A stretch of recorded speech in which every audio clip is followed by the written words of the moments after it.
Welcome to Whisper Wire, where love without loyalty isn't love at all. 3 years together, 8 months engaged. And one quiet Thursday, she tells me, "My parents don't approve of you. They think I can do better." I didn't fight. I didn't plead. I just said, "Then you should."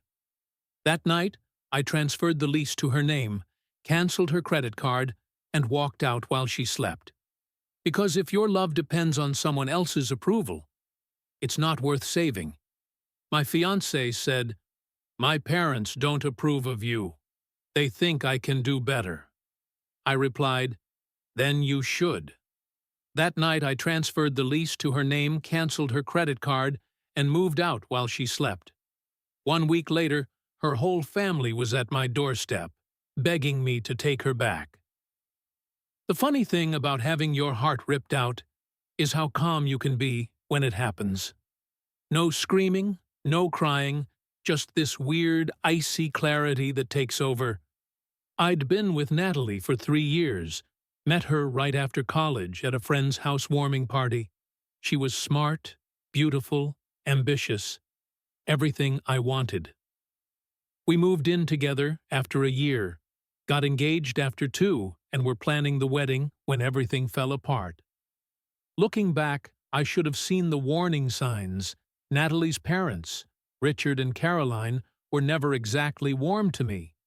They were the country club type, old money, private schools, vacation homes in the Hamptons.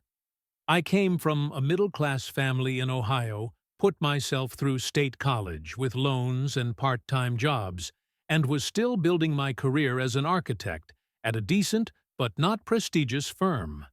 When I'd meet them for dinner, they'd ask pointed questions about my career trajectory and whether my firm worked on any notable projects. Caroline would reminisce about Natalie's ex, who was now at some hedge fund in New York. Richard would talk about friends, sons who were doctors or executives. I always brushed it off. Plenty of people have difficult in-laws, right? And Natalie would always squeeze my hand under the table, roll her eyes when her parents weren't looking. I thought we were on the same team. The day everything changed was nothing special. A Thursday in April, I came home from work, tired after a long client meeting. Natalie was sitting at our kitchen island staring at her laptop. "Hey," I said, dropping my keys in the bowl by the door.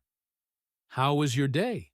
She didn't answer right away, which was unusual. Natalie was always talking about work, friends, something she saw on Instagram. The silence was my first clue. Something was wrong. "I had lunch with my parents," she finally said, still not looking up from her laptop. "How are Richard and Caroline?"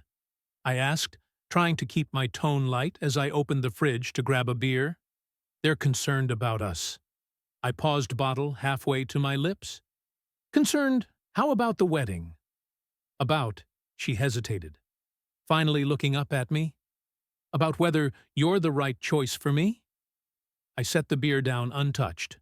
"And what do you think?" "I think they want what's best for me." "That's not what I asked." She sighed, closing her laptop. "They pointed out some things I hadn't really thought about, like how your career doesn't have the same potential as someone in finance or medicine. How we'll never be able to afford the kind of life I grew up with. How we come from really different worlds. We've known all that from day one." I said, my voice still oddly calm. "It never seemed to bother you before." It didn't. But thinking about the future, about kids someday, I don't know. They made some good points, such as how you're so content where you are. You've never talked about making partner or starting your own firm. You're just comfortable being average. That stung. I'd never claimed to be exceptional, but I worked hard and took pride in my designs. I wasn't changing the world, but I was building a solid career doing something I loved. "What exactly are you saying, Natalie?" She twisted her engagement ring, the one that had cost me 3 months' salary, but that her mother had called quaint when she first saw it. My parents don't approve of you, she said finally. They think I can do better. The room seemed to tilt slightly, like a ship adjusting to a wave. 3 years together, a year of engagement, countless. I love yous and future plans, and it came down to her parents' approval. And what do you think, I asked? Again, my voice, very quiet now, she wouldn't meet my eyes. I think maybe they have a point. In movies, this would be where I'd plead with her, remind her of our love, promise to become worthy of her family's approval. But that icy clarity I mentioned, it kicked in hard. Then, you should? I said, simply, should.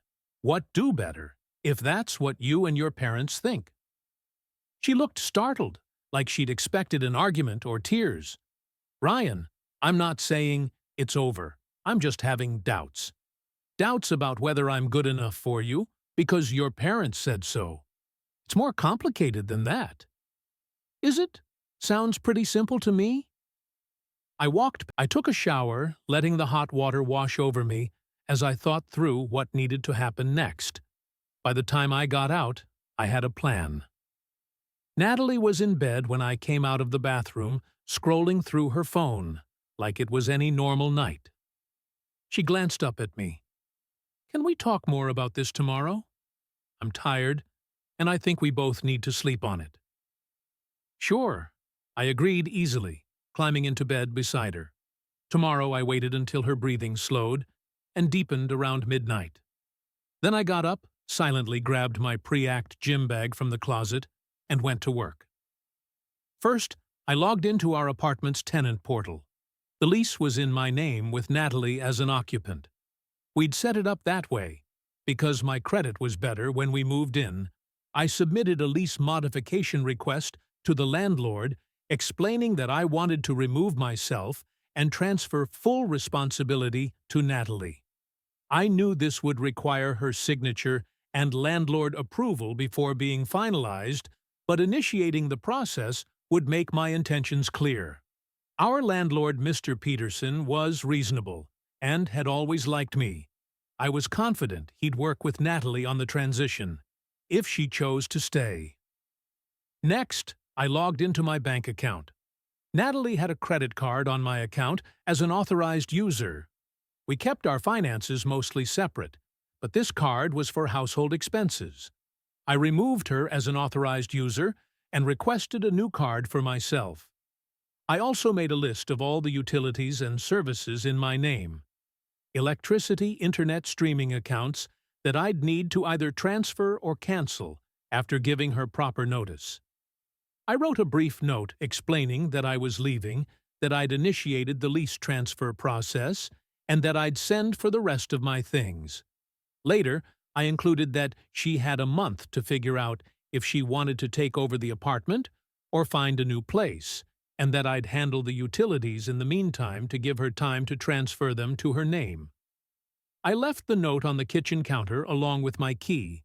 Then I walked out the door. I'd called my buddy Mark earlier that evening, while Natalie was in the shower, asking if I could crash at his place for a few days.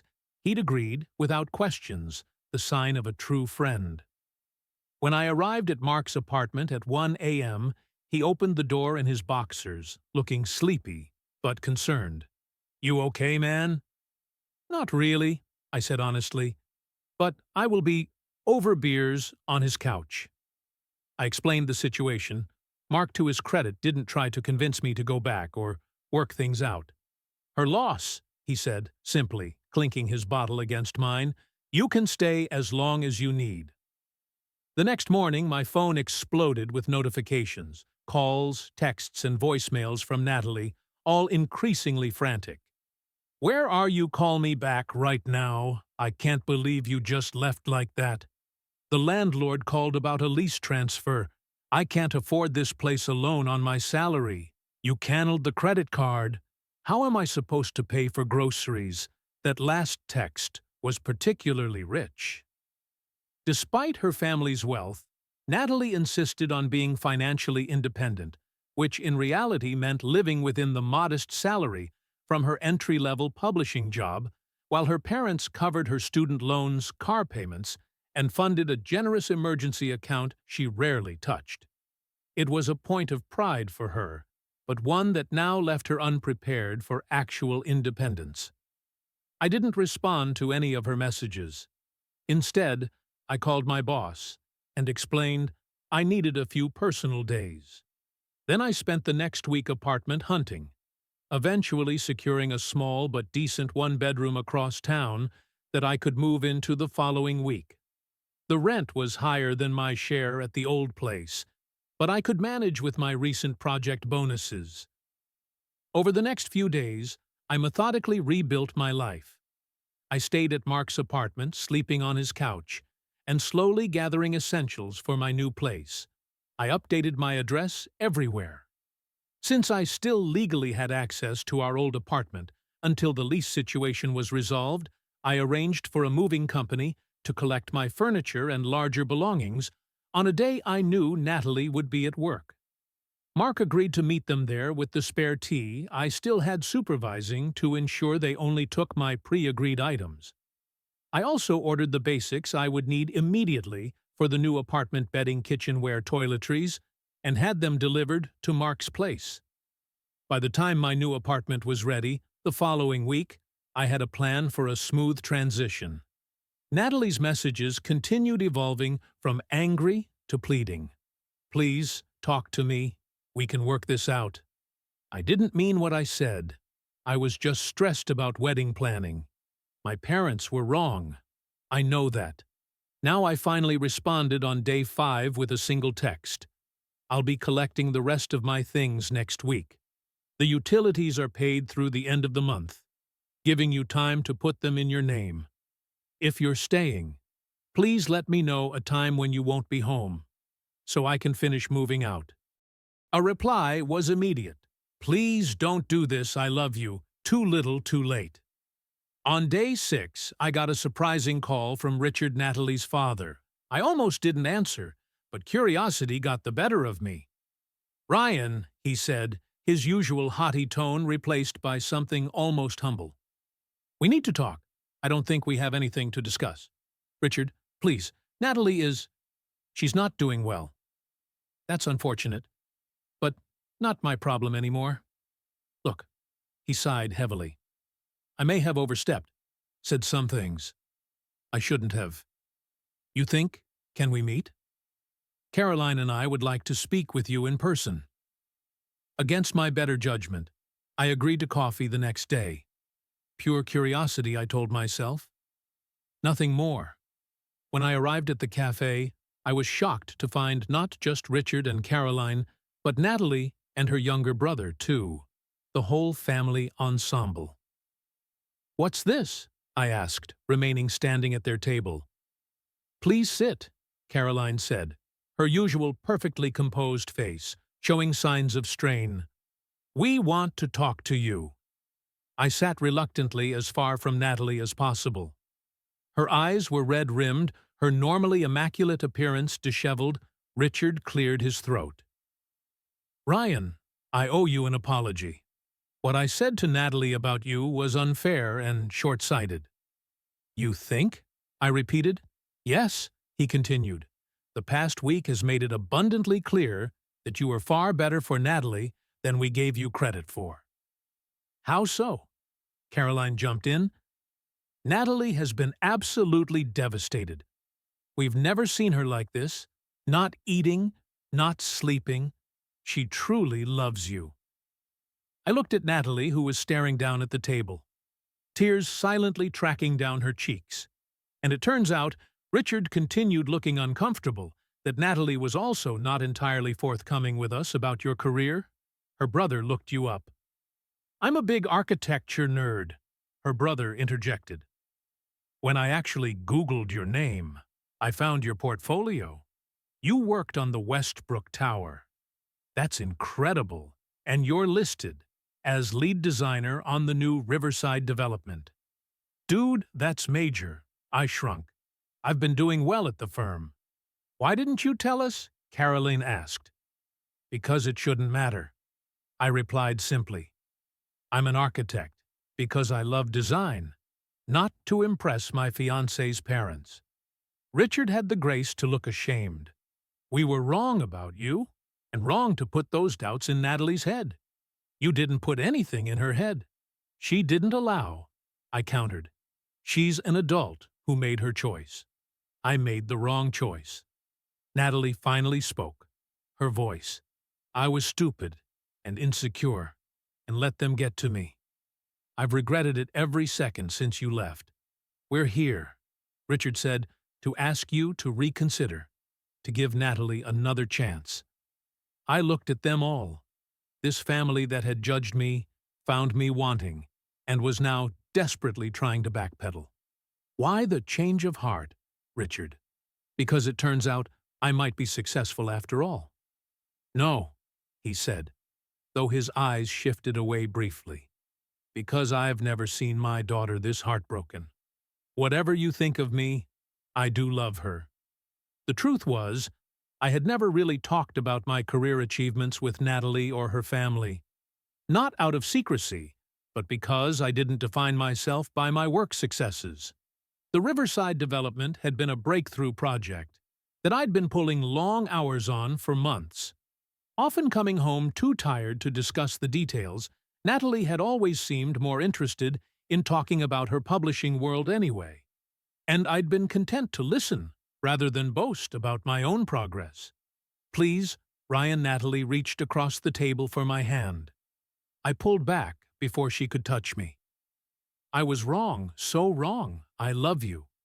Not what you do or what you earn. But you didn't defend me, I said quietly. When they said I wasn't good enough, you agreed. I was confused, stressed about the wedding, having cold feet. It wasn't about you. It was about me being scared. And now you're scared of paying rent on your own, she flinched. That's not fair, isn't it? You didn't contact me until you realized I transferred the lease and canceled your card. The practical issues just made me realize how much I depend on you. She argued, how much I need you. I don't want to be needed. I want to be chosen. I stood up, and you chose your parents' approval over me. Caroline interjected, people make mistakes. Natalie made a mistake. We made a mistake. Surely that deserves forgiveness. I looked at them all, this family unit closing ranks to fix the problem they'd created, and I felt nothing. That icy clarity was still there protecting me. I wish you all the best, I said, turning to leave. Wait. Natalie stood up, drawing glances from other cafe patrons. I'll do anything. I'll move into your new place. I'll pay my own way. I'll cut off my parents. If that's what it takes. Her parents looked alarmed at this suggestion, which told me everything I needed to know who values status and other people's opinions over loyalty and love. I believe you. Now I walked out ignoring her calls behind me. That was 6 months ago. I haven't spoken to Natalie since, though she still texts occasionally. Her parents sent me an expensive bottle of scotch with a note of apology, which I donated to Mark's birthday party. The Riverside development I designed opened last month to positive reviews. My firm made me a junior partner, as a result with a healthy raise. I bought a condo in the building, small, but mine. Sometimes I wonder if I was too harsh, too unforgiving. But then I remember how easily she wavered, how quickly she accepted her parents' assessment of my worth. Some betrayals cut too deep to heal. The right person won't need to be convinced that you're enough. They'll know it, and they'll defend that knowledge against anyone, even their own family. I'm still looking for that person, but at least now I know what I'm looking for and what I'm not willing to accept. They judged me without knowing me. She agreed without defending me. And when they saw the man I actually was, suddenly they wanted me back. But some doors, once closed, don't reopen. Now I'm a partner at my firm. I own my home. And the only thing I left with her was the silence she earned. Subscribe to Whisper Wire, where walking away isn't losing, It's winning quietly.